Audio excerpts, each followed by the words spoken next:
오늘 본문의 말씀은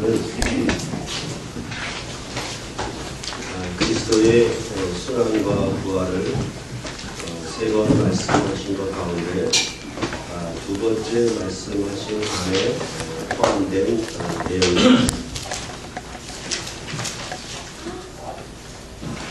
그리스도를 믿는다라고 하는 것은 그리스도를 따라가리라고 말씀해 주셨습니다. 그것을 한마디로 얘기하자면 누구든지 나를 따라오려거든 자기를 부인하고 자기 십자가를 지고 나를 따를 것입니다 라고 말씀한 이 말씀 하나에 있습니다. 그러면 이 그리스도를 믿는 사람으로서 어떻게 그리스도를 따라가느냐에 대하여 복음서들은 세 가지의 구조를 갖고 이야기를 하고 있습니다. 그것은 그 나라의 정책을 지지하고 따라가는 것과 하나도 다를 바가 없습니다. 그래서 보통 나라의 정책들을 세울 때에도 큰 대강령에 속한 원칙을 세우고 그 다음에 그에 따른 세부 시행령들을 세우고 난 다음에 이러한 정책들을 통하여 그것을 이루게 되면 원하는 어떤 목표의 나라를 이룰 것인가에 대하여 천명하게 되어 있습니다. 그래서 만일 예를 들자면 민주주의 나라를 표방한다라고 하면 민주라고 하는 절대적인 원칙 속에서 자유, 평등, 인권이라고 하는 그런 세부적인 사항들이 새로 독립이 되는 것입니다. 그래서 이런 민주공화국을 따라 자유와 평등과 인권이 존중받는 나라를 세우게 되면 그 나라는 민주주의 나라의 목표에 이른다라고 할 수가 있습니다. 바로 이러한 그 나라적인 원칙들을 복음서들은 그리스도의 일, 그의 고난과 죽음과 부활을 세 번 반복함으로 그 안에 있는 내용들을 통해서 어떻게 그리스도의 나라를 세우는 것이며 어떻게 그리스도를 따라서 그 나라를 세우는 일에 참여하는 것인가에 대하여 자세하게 말씀해 주고 있습니다. 그럴 때 출애굽한 구약의 이스라엘 나라는 십계명의 대원칙을 세우고 백성 앞에 세울 법규들을 말한 후에 이제 이러한 십계명과 법규들을 지켜 행하면 그 목표는 여호와께서 앞서 올라가심으로 가나안 땅에 일곱 족속을 몰아내고 거기에 여호와 하나님의 나라를 세우는 것이 목표다. 이것이 출애굽기 언약의 전체적인 내용 구성입니다. 그런 것처럼 이 복음서도 그리스도의 나라가 어떤 십계명과 같이 대원칙이 무엇이고 백성이 행할 법규들이 무엇이며 그 다음에 그 나라는 어떤 나라인가 그렇게 설명하는 방식으로 되어 있습니다. 그렇기 때문에 우리가 그리스도를 믿는다라고 하는 것은 단순히 마음으로 구원을 확신한다라고 하는 것에 그쳐서는 안 될 것입니다. 우리가 그리스도를 따르는 삶을 살고 있는가, 그 정책을 지지하며 그 나라를 세우는 일에 동참하고 있는가를 보셔야 그것이 그 나라 백성으로 사는 구원의 삶이라고 할 수가 있는 것입니다. 이렇게 출애굽기가 가진 그런 구조, 옛 나라를 세우는 그런 정책적인 구조와 마찬가지로 이 옛 언약에 속한 이스라엘을 완성한 그리스도의 나라도 그 정책적인 요소를 세 가지 크게 분류해서 말씀을 해주고 있는 것입니다. 그럴 때 그 두 번째 순환과 부활에 대한 예고를 할 때에 성전세에 대해서 말씀하시므로 이 나라는 종이 주인을 섬기는 나라가 아니라 아들로 아버지를 섬기는 나라임을 천명하고 있습니다.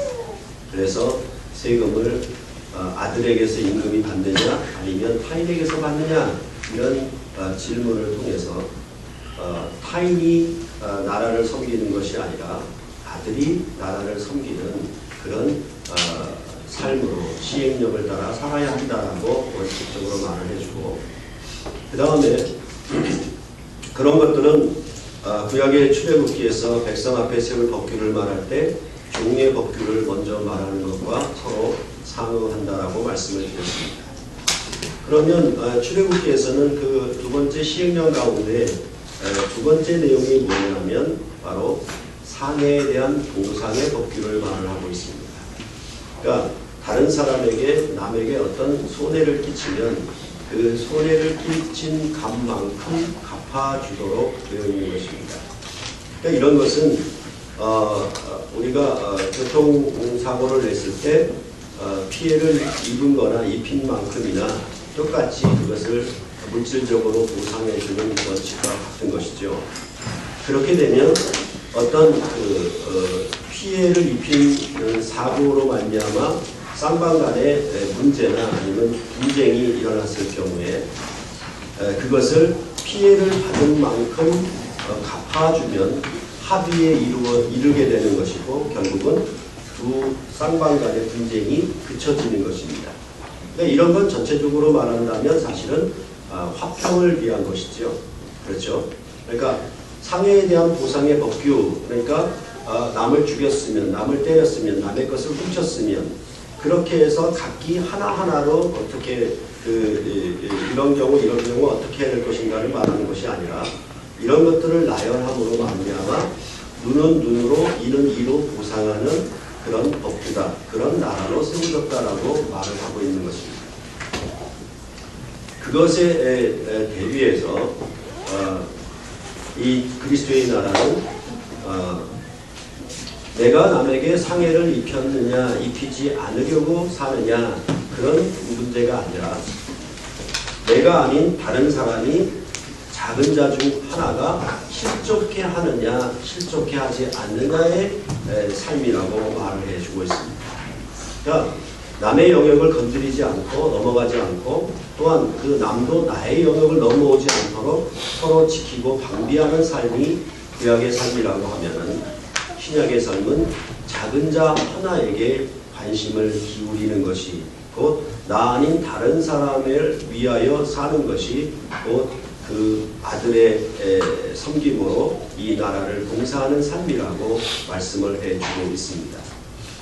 그러니까 전적으로 자기를 위하여 자기 중심으로 자기에게만 관심을 써서 생활했다라고 하면 그것은 예수를 믿는다라고 말을 하면서도 실제로는 의학적인 삶을 산 것이다. 모세의 가르침을 산 것이다 라고 말할 수 있는 것입니다.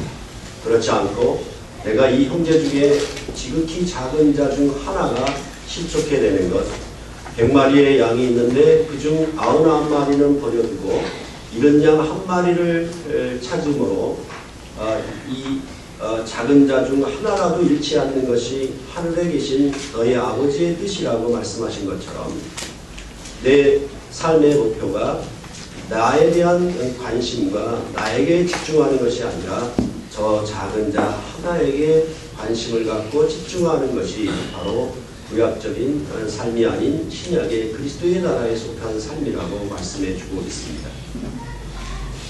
그래서 이 작은 자 하나를 실족해 하는 일에 대하여 나뿐만 아니라 온 교회 공동체가 전심전력을 기울여서 그 형제가 죄를 범하였을 때에 어떻게 돌이키도록 할 것인가에 관해 전 생명을 다해서 함께하라고 얘기를 했고 또한 이 일로 하나님 앞에 기도하면 땅에서 매이면 하늘에서도 매이고 땅에서 풀리면 하늘에서도 풀리는 것처럼 반드시 이 일을 하나님께서 이루어지리라 이렇게 말씀을 하셨습니다.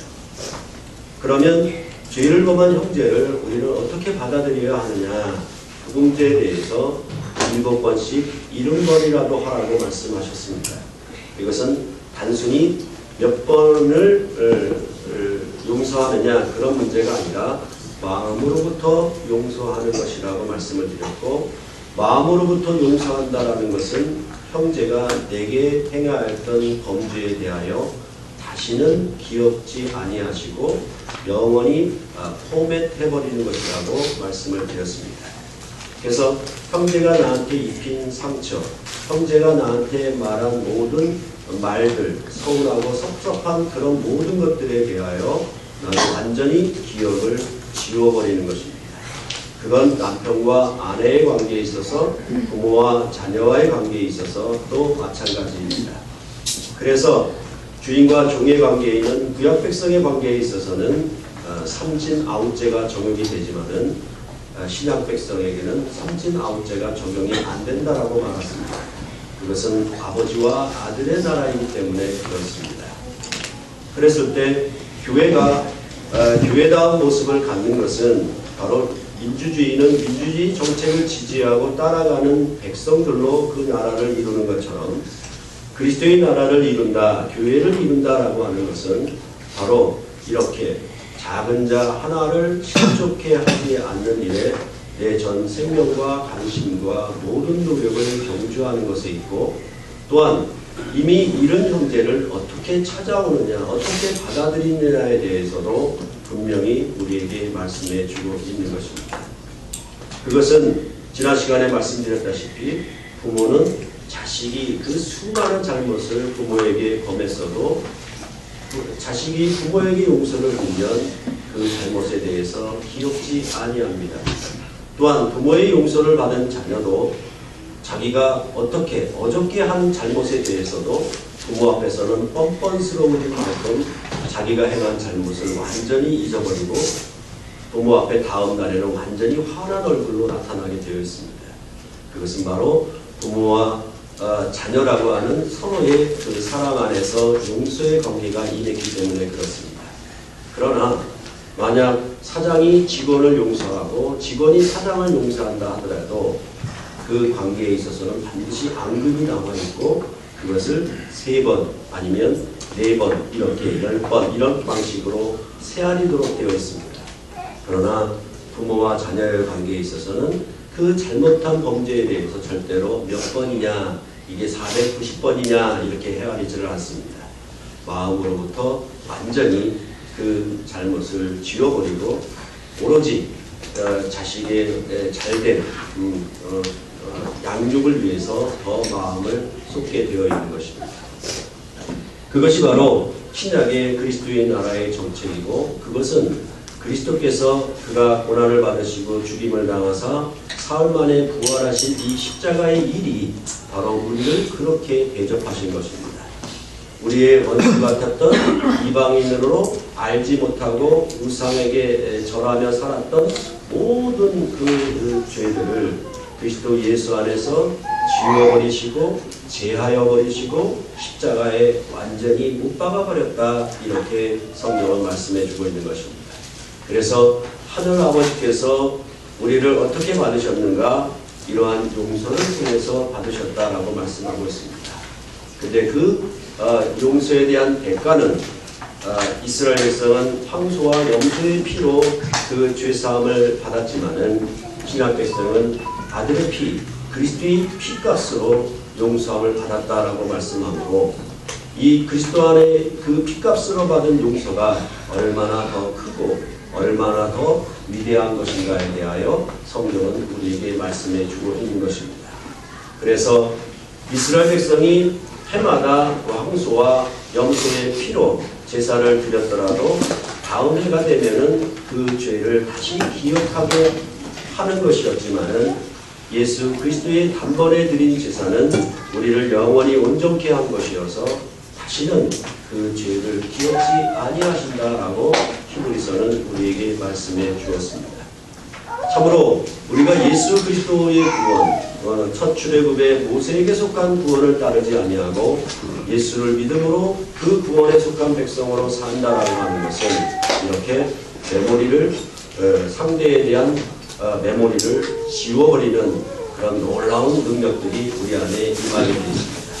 그래서 성령의 임하심을 통해서 이 영의 인도함을 받는 자들은 이렇게 주님의 용서에, 주님이 우리를 긍휼히 여기심에 대하여 동참하게 되고, 형제와 자매의 그 잘못에 대하여 우리는 그런 방식으로 살게 되어 있습니다.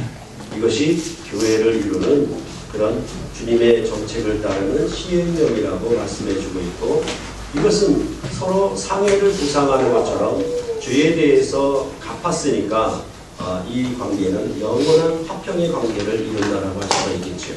평화의 나라를 바로 이렇게 함으로 형제와 형제 간의 그런 평화의 나라를 이곳에 건설하고 세워가는 목적으로 우리가 모였다, 그렇게 말씀하고 있습니다.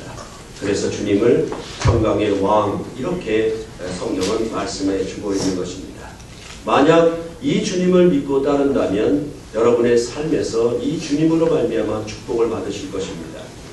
그래서 남편이 아내를 주님이 우리를 용서해 주신 용서, 내가 1만 달란트 빚진 것을 탕감받은 그 용서에 합당하게 나도 아내에 대해서 그렇게 용서할 것입니다.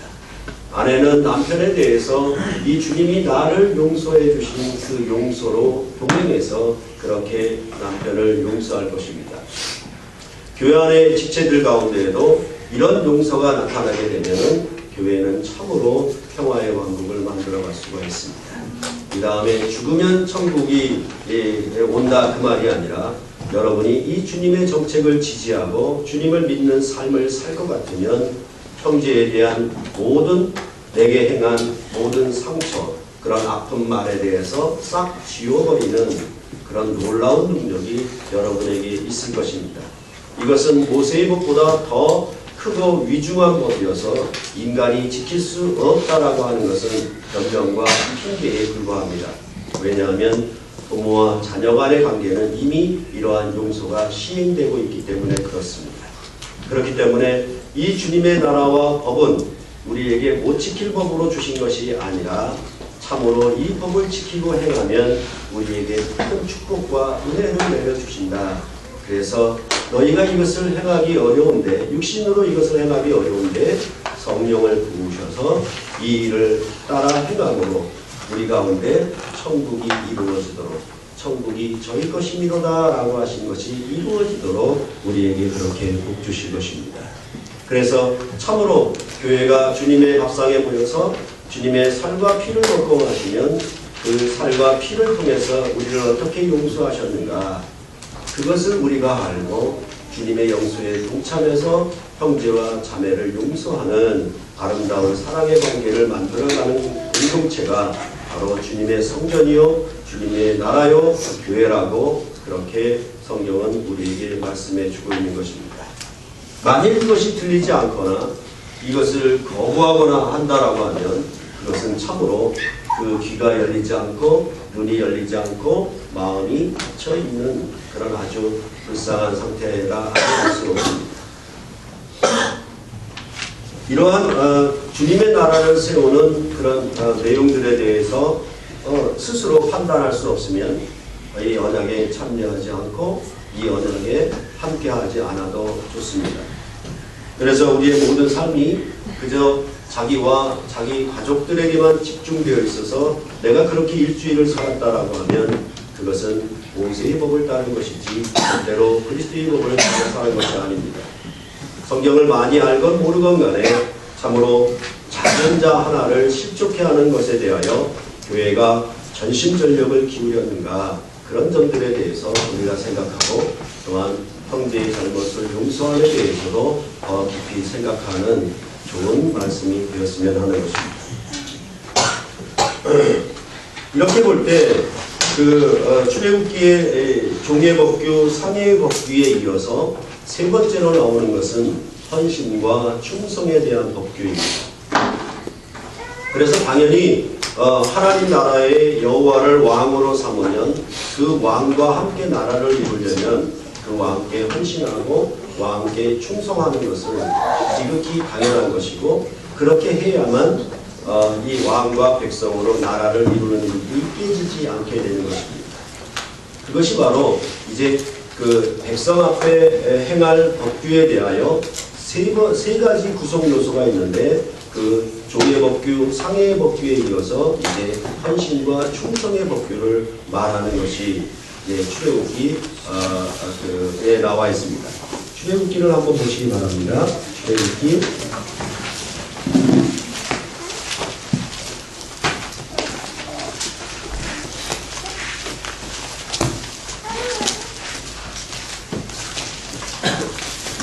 22장 18절부터 20절입니다.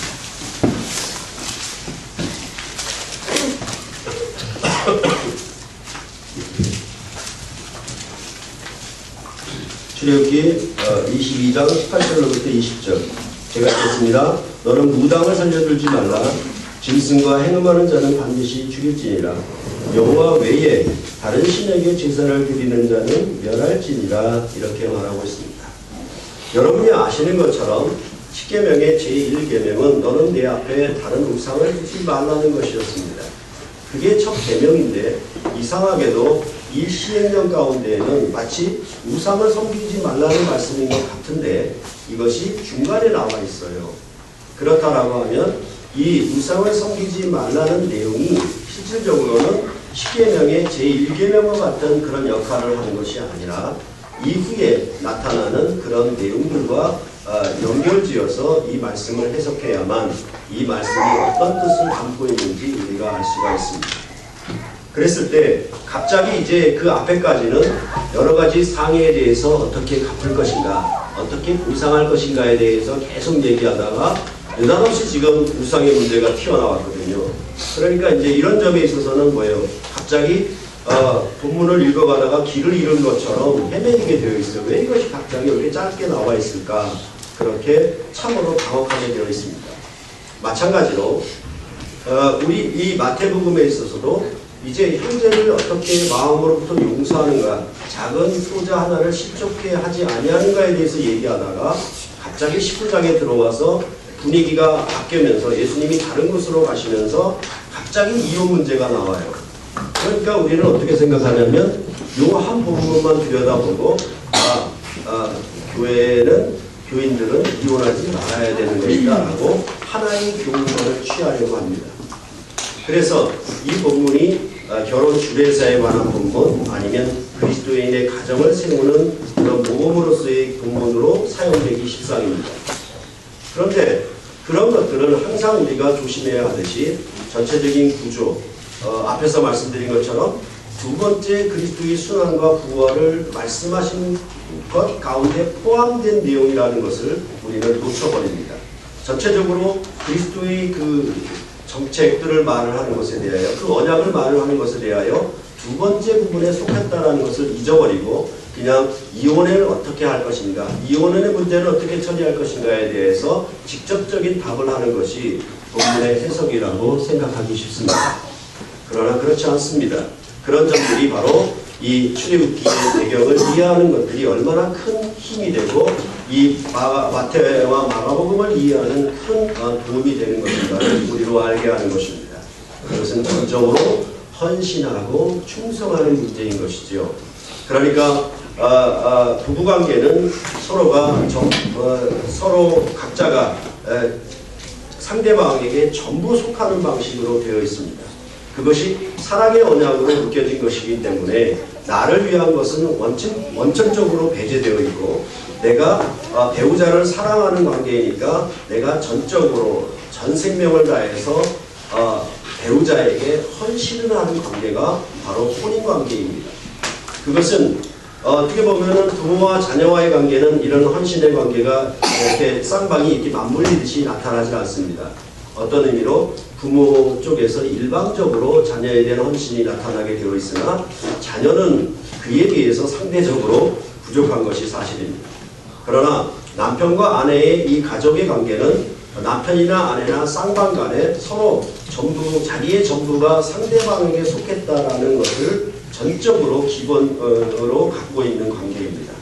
그러니까 내가 이 사람과 혼인했다라고 하는 것은 내 전부를 그에게 헌신하고 내 전부를 그에게 복종하고, 그래서 이것을 말을 바꿔 얘기하면 사랑으로 너를 위해 종노릇하리라, 이런 삶들로 규정하고 사랑으로 맹세해서 가족을 이루는 것입니다. 이것은 왕과 백성이 연합하는 관계도 역시 마찬가지입니다. 그래서 신하가 왕에게 헌신하고 충성을 다하는 것도 바로 이런 관계를 나타내는 것이라고 보면 됩니다. 그랬을 때 무당을 살려주지 말고 그 다음에 짐승과 행음하는 문제, 여호와 외에 다른 신에게 제사하는 이런 문제들은 전부가 다 뭐냐면 한 왕에게 헌신하고 충성하는 그런 삶이 아닌 것입니다. 그렇기 때문에 이런 일에 대해서는 엄격하게 대처하라고 출애굽기는 우리에게 그 백성에게 말씀해주고 있는 것입니다. 이것을 필두로 해서 어떻게 그 왕께 헌신하고 충성하는가에 대하여 출애굽기는 절기와 안식일 그런 것을 통해서 이 왕께만 경배하고 이 왕께만 예물을 드려 제사하는 그런 삶들이 무엇인가에 대하여 쭉 기술하고 그런 다음에 23장 20절부터 여호와의 사자가 올라가면 이것들을 지킴으로 가나안 땅에 이런 나라, 이런 정책으로 이루는 나라를 세울 것이다. 그런 목표를 설정을 하고 있는 것입니다.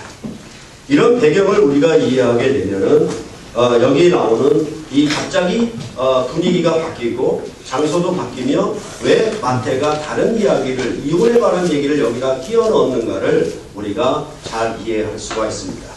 그렇게 보았을 때 마가복음 10장에서도 이 이혼에 관한 얘기가 마치 이런 구조와 이런 흐름 가운데 똑같이 반복되고 있습니다. 그런데 마태에게 있어서 다른 점은 뭐냐면 오늘 설교 제목에 붙인 것과 같이 천국을 위하여 된 보좌도 있느니라 라는 말씀이 붙어 있습니다. 다시 말해서 오늘 본문의 10절부터 12절의 내용은 바로 마태복음에만 나오는 내용입니다. 그런 부분들이 다른 것이고 그러나 전체적인 흐름에 있어서 어떤 주제로 말을 하는 것인가에 대해서는 분명하게 알 수가 있도록 되어 있습니다. 그렇다라고 하면 마태가 천국을 위하여 된 보좌가 있다라고 하는 말을 어떤 의미로 하고 있는지에 대하여 우리가 알 수가 있습니다. 그러니까 말 그대로죠. 천국을 위하여 그랬으니까 이 말을 바꾸면 천국에 헌신하는, 충성하는 그런 말로 바꿀 수가 있죠. 그런 의미로 이것은 전체적으로 어떻게 그 백성이 왕께 헌신하고 충성하는 법규에 대해서 말씀하고 있는 것인가를 우리도 분명히 알게 하는 것입니다. 이제 예수님께서 유대지경에 들어가셔서 큰 무리가 오니까 그들의 병을 고치셨다 이렇게 말씀을 해서 이제 그 다른 주석서 같은 데 보면은 예수님이 이제 지리적으로 장소를 옮겼잖아요. 그러니까 19장부터 유대 지방에서의 사역 이렇게 구분을 하여서 나눕니다. 그런 것들은 앞서서 말씀드렸던 것처럼 그리스도의 순환과 부활이라고 하는 세 번 반복되는 구조를 보지 못했기 때문에 단순히 지리적으로 나눠서 예수님이 이곳 가서 경상도 가서 무엇을 말씀하셨다, 전라도 가서 무엇을 말씀하셨다 이 정도의 구분밖에는 되지를 않는 것이에요. 그래서 그 나라를 세우는 핵심적인 그 시행령, 정책들이 무엇인지, 세부적인 내용이 무엇인지에 대해서는 잘 알지 못하도록 되어 있고 그래서 그저 가정에 관한 법률을 말씀하신 거구나 이런 정도로만 해석에 그치게 되어 있습니다. 그러나 이것은 이렇게 분위기를 바꾸어주고 이혼에 관해서 말을 하므로 새로운 법규, 세 번째 법규에 대해서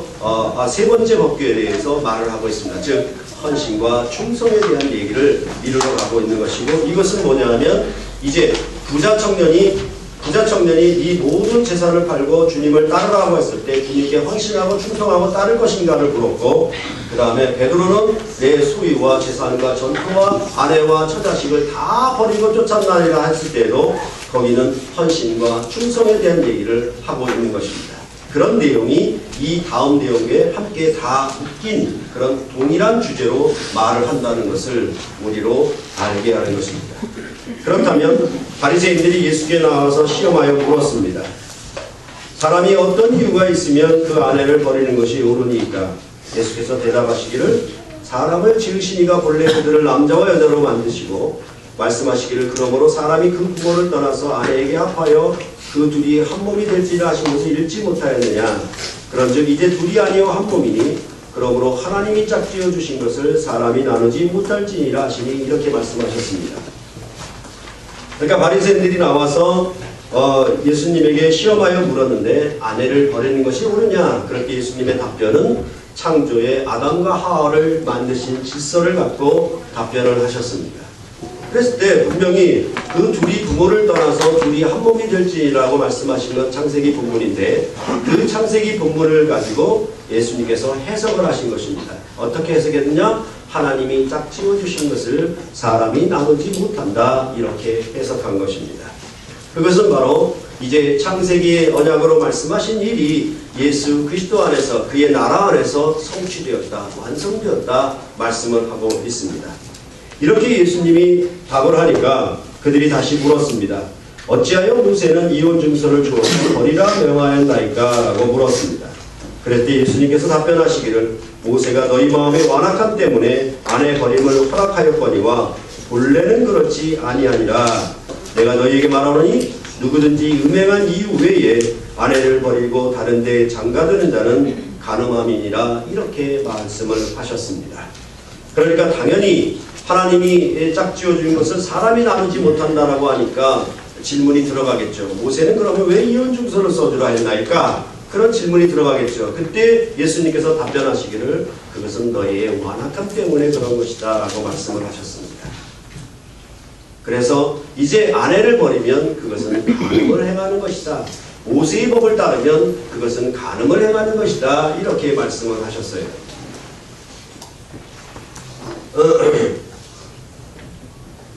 그때 여기 음행의 문제는 아까 무당을 살려두지 말아라, 짐승과 행음하는 자는 죽일지니라, 여호와 외에 다른 신을, 다른 우상을 섬기는 자는 에 대해서 말씀한 그런 내용과 같죠. 이것도 사실은 행음의 문제이니까요. 그러니까 실질적으로 이제 그 창세기에서 아담과 하와를 지을 때에도 아담에게 그 그의 생기를 불어넣어서 이제 여호와 하나님과 아담이 하나가 되는 질서, 그 영으로 살아있는 생명이 되는 질서, 그런 질서를 아담과 하와에서 나타낸 것이죠. 그러니까 하나님과 자기 백성과의 연합을 어디에 새겼냐면 부부 질서에 새겼다는 것입니다. 남편과 아내에 대한 질서를 새긴 것이죠. 남편과 아내에 대한 질서 속에서 하나님과 사람, 즉 신과 인간이 어떻게 연합할 수 있느냐가 해결된 것입니다. 그것은 남성은 다르고 여성은 분명히 다른 것인데도 이 둘은 아주 신묘하게 결합을 이루고 하나를 이루는 아주 놀라운 기적을 창출해내고 있는 것입니다. 그런 것처럼 신과 사람, 아담과의 연합이 이 아담 안에서 하와를 지음 안에서 나타내 주신 것입니다.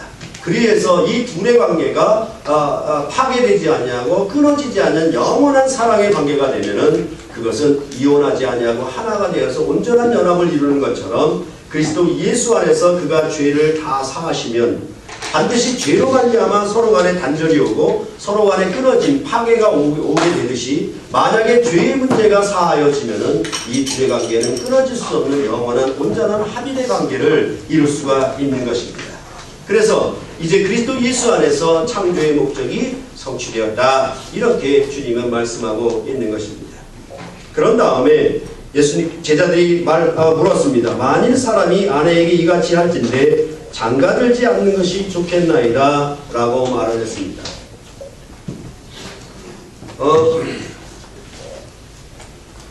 그러니까 모세로 말미암아 이혼 증서를 써주었던 그런 배경을 우리가 이해해야만 제자들이 왜 이런 질문을 했는지 우리로 알게 하는 것입니다. 그래서 신명기에 보면은 이제 이혼 정서를 써줘야 되는데 그냥 아침에 자고 일어나가지고 그냥 아무런 의미 없이 이혼 증서를 남편이 썩 써주는 것이 아니라 그 아내로 인하여 남편에게 수치스럽고 부끄러운 일이 생기거든 남편은 아내에게 이혼 증서를 써주어 내보내도록 하라고 신명기 언약의 말씀에 있어요. 그러니까 실질적으로 이제 이게 아내로 말미암아 남편에게 수치스럽고 부끄러운 것이 무엇이냐, 그것이 어떤 사건이고 어떤 경우냐를 갖다가 상세하게 기술을 안 했어요. 그러니까 실질적으로 뭐예요? 마치 그 성희롱에 관한 법처럼, 그쵸? 나는 성희롱을 하지 않았는데 상대방이 성희롱을 당했다라고 여기면 그건 성희롱이잖아요. 그쵸? 그렇게 되어 있거든요. 그것처럼 이제 남편이 아내로 인하여 좀 명예가 손상당했다, 그냥 내 가문에 먹칠을 했다, 그러면 어떡합니까? 쫓아내도 좋다라고 그렇게 한 것입니다. 다시 말해서 이것은 아주 쉽게 갈라지기 좋도록 만들어 놓은 것입니다. 연합의 관계가 온전치 못한 것이죠. 그래서 그것은 늘 옛 구약 질서 안에서 부부관계는 주인과 종, 남존 여비 사상처럼 그래서 일대다, 그러니까 일부 다처제 자체가 벌써 이 남편과 아내의 질서가 서로 1대1로 서로가 전부에게 속하는 질서가 아닌 것을 나타내고 있고 그것을 허락하고 있는 것이죠. 이미 1대1다라고 하는 것은 아내들은 뭐예요? 이 일에 대해서 하나의 부품인 것처럼, 상품인 것처럼, 물건인 것처럼, 아니면 노예인 것처럼 첩으로 그렇게 대우하게 되어 있는 것입니다. 그러나 그런 관계는 이제 주인이 부끄럽게 여기고 주인이 명예를 손상함을 입으면 저 노예를 버리게 되는 것과 똑같습니다. 그런 관계로 살았다라고 하면 이제 그리스도의 나라에 있어서 그 헌신하고 충성하는 그런 관계는 이것이 나누지 못한다라고 말씀을 하였던 것입니다. 그럴 때 그렇다면은 제자들은 그런 구약의 율법의 질서 가운데 살아왔으니까 야, 이것을 지키려면은 차라리 장가 안 가는 게 낫겠다라고 생각하죠. 왜? 자기들은 그렇게 살았잖아요. 그쵸? 그러니까 우리 위에 밑에 할아버지들만 보더라도 뭐예요? 전부 바람 안 핀 할아버지들이 거의 없죠. 그죠? 뭐 세상에 이러니까 아니면 뭐예요? 고향, 무슨 고향이요? 그 고향에 나오는 프로그램 봐서 항상 할아버지한테 가서 물어보고 할머니한테 가서 보는 거예요. 어떤 마을을 가든 간에 할아버지가 한 번은 꼭 바람을 폈어요. 그죠? 그것을 할머니가 다 이기고 살았거든요. 그러니까 그 시대는 아직도 옛 조선처럼 그런 빛이 남아있거든요. 그러니까 그런 관계가 서로 용여가 되고 그것이 허락된 관계로 살았던 것이에요. 그러나 이것이 점차 진행되면 진행될수록 이거는 견딜 수가 없는 일이 되어버린 것이죠. 온전한 관계를 파괴한 것이니까 그렇게 될 수가 없는 것이죠.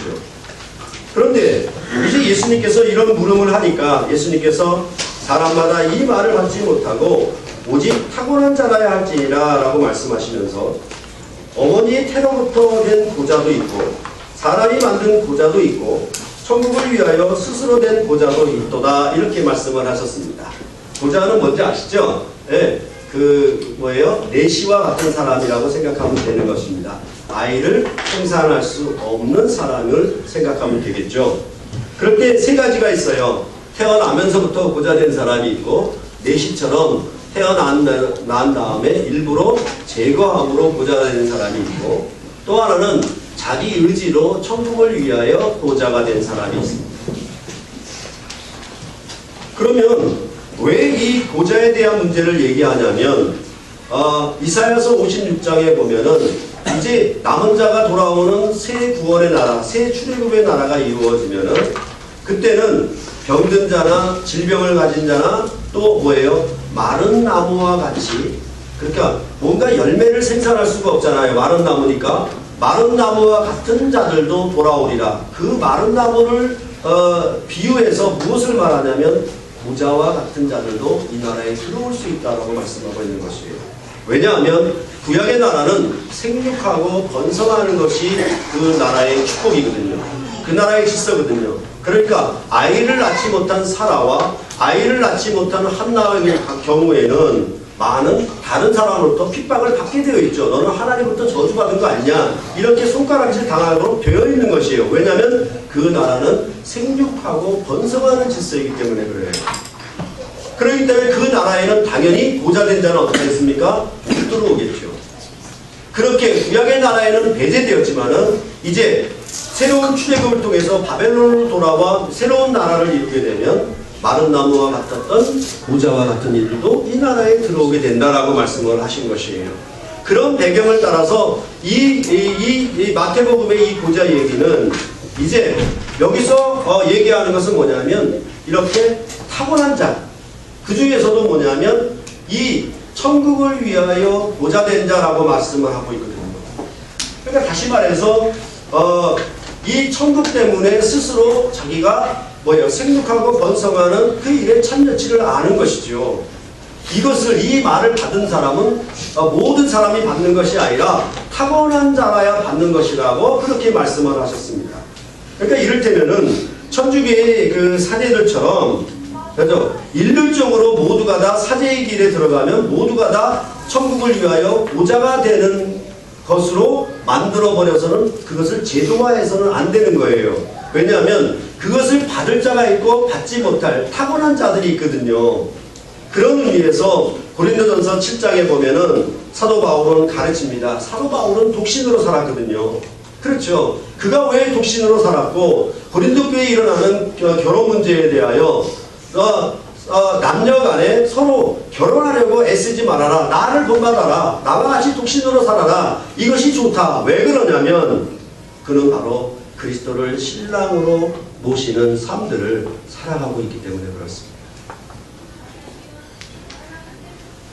그렇죠? 그러니까 이 육신적인 관계에서 남편과 아내를 이루는 이 질서를 벗어나 이제 하늘의 질서가 이미 그 모임에 임해서 그로 말미암아 성령의 은사 안에서 이것을 독신으로 살아갈 수 있는 그런 그 은사가 그에게 주어졌던 것이 이것이 바로 타고났다 이렇게 말을 하고 있는 것입니다.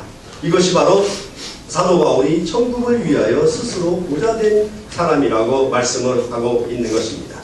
그것은 무엇이겠습니까? 이제 구약의 질서는 하나님과 사람의 연합이 기본 질서요. 그것이 부모를 떠나서 둘이 한 몸을 이루는 질서가 주 하나님을 나타내는 질서였습니다.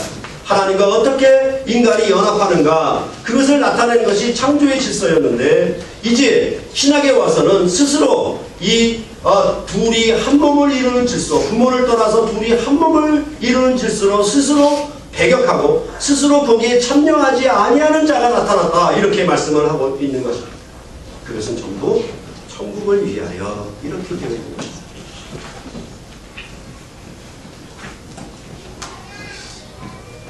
그래서 이제 그리스도 예수의 나라는 이전에 생육하고 번성하여 부부가 서로 한 몸을 이루어 아이를 생산하는 낳고의 그런 혈육에 관한 혈통에 관한 질서가 아니라 그리스도 예수 안에서 새로운 가족, 아버지의 뜻을 행하는 새로운 형제와 자매의 모치군으로 그렇게 온전한 가족관계, 하늘가족과의 관계를 형성해서 굳이 뭐예요? 결혼을 하여 생산에 이르는 것이 하나님의 축복인 것처럼 그렇게 되는 질서는 아니다라고 말씀을 하고 있는 것입니다.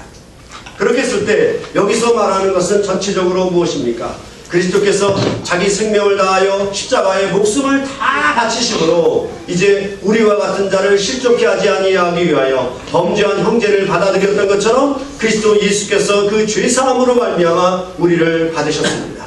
우리를 그의 몸에 연합시키신 것입니다. 그의 죽으심으로 말미암아 우리는 함께 그 장사한 바 되고 그의 부활하심과 함께 우리는 함께 죽음에서 일어난 바 되었다. 이것이 우리의 의로움이다. 이렇게 성경은 로마서는 우리에게 말씀해 주신 것입니다. 우리가 세례받는다라고 하는 것은 주님과 연합하는 것입니다. 주님과 함께 한 몸을 이루는 것입니다. 이 주님과 한 몸을 이루는 관계는 이제는 모든 피조물이나 장래의 모든 어떠한 환난이나 고난이나 위험이나 적신이나 칼도 끊을 수 없다. 로마서 8장에서 말씀하는 것처럼 온전한 생명의 연합의 관계가 그리스도 안에서 임했다라고 말씀을 하고 있는 것입니다. 생명을 다해서 목숨을 다해서 우리를 사랑하신 주님의 사랑으로 우리가 주님을 사랑하는 그래서 서로가 전부에 속했던 그런 관계가 그리스도 예수 안에 임하였다. 우리가 그렇게 사는 것이 이 나라의 정책을 지지하고 그리스도를 따라가는 그리스도를 믿는 삶이라고 말씀해 주어 있는 것입니다.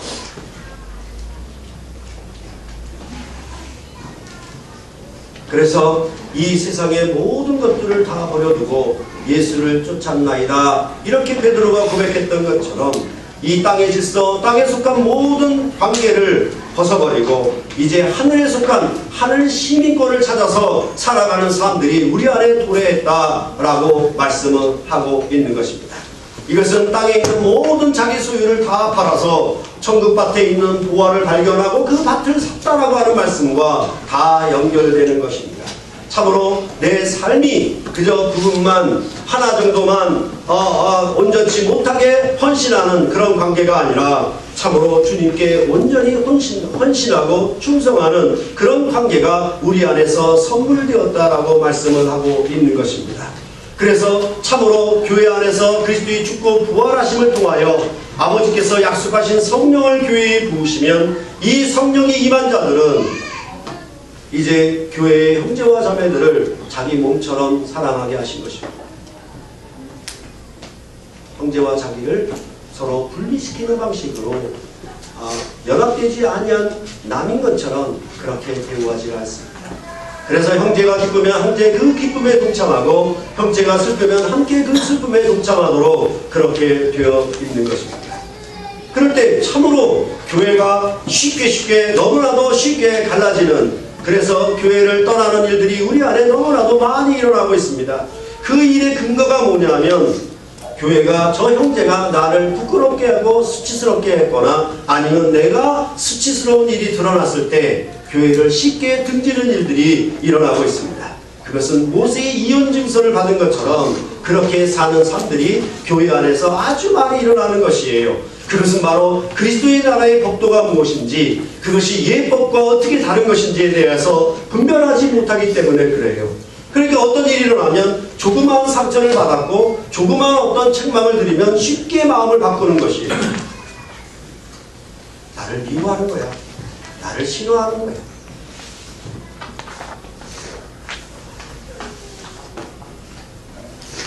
그러니까 아주 무서운 일들이죠. 그죠? 아주 무서운 일들이죠.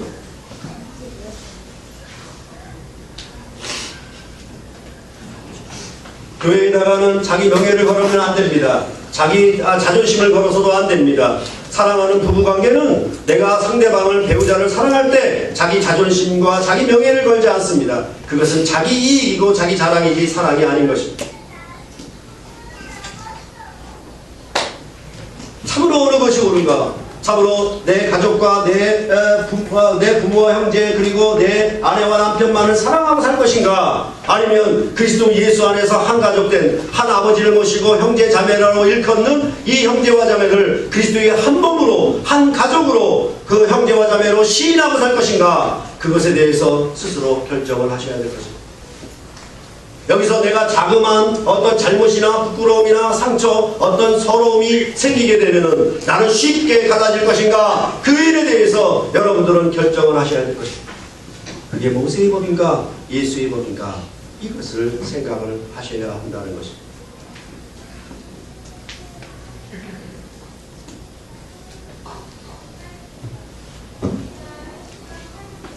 그런 부분들이 우리 안에 살아있어야 합니다.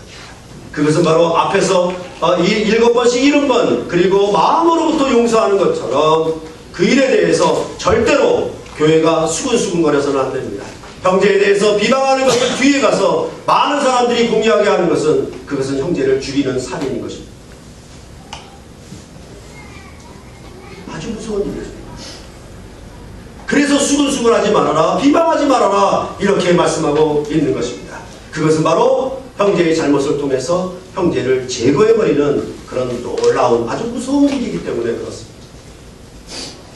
주님은 죄인을 부르시고 죄를 사하셔서 용서하시고 우리를 자기 몸에 이 비천한 죄인과 같은 인간들을 그리스도의 몸에 연합시키셨습니다. 하늘의 왕자로 하늘 귀족으로 우리를 대우하셨습니다. 그래서 이 어린아이 작은 소자 하나를 영접하는 것이 그 나를 영접하는 것이라고 말씀하였던 것처럼 우리가 형제를 그렇게 대하고 형제를 그렇게 영접해야 하는 것입니다. 그것이 그리스도 안에서 믿음으로 말미암아 우리에게 이곳에 하늘의 생명력이, 하늘의 놀라운 권세 있는 능력 있는 삶이 성령 안에서 우리에게 발휘가 되고 그 열매로 보여지고 있는 것입니다. 교회는 이것을 보여줘야만 합니다. 교회는 이것을 열매로 맺어야만 합니다. 그저 교회는 아니다, 수가 많이 모인다, 유명한 사람이 많이 모인다, 좋은 큰 집을 빌딩으로 지었다, 이렇게 교회를 말해서는 안 됩니다. 그 정책이 살아있어야 그 나라가 반드시 그 모습을 갖게 되는 것과 마찬가지입니다. 그리스도의 교회는 온전한 나라입니다. 하나님이 짝지어놓은 것을 사람이 나누지 못합니다. 분명히 억울한 일이 있을 것입니다. 분명히 서운한 일이 많을 것이에요. 정말로 답답한 일들이 많을 것이에요. 그래도